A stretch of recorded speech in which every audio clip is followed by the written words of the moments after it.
वचन तो तेने कहे जे पीड़ पराए जाने रे। पर दुखे उपकार करे तो ये मन अभिमान ना आने रे। वैष्णव जन तो तेने कहे जे पीड़ पराए जाने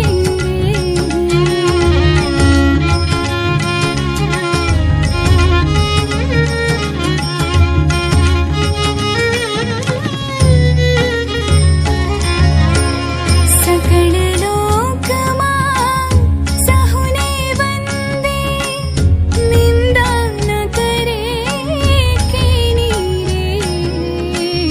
कांच कांच मन निश्चल राखे धन धन जननी तेनी रे।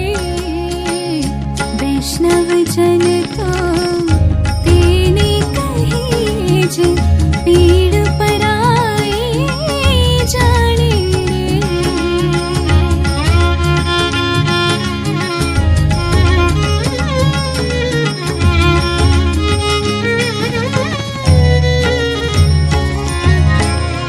वन लोभीने कपट रहित छे काम क्रोध निवार्या रे।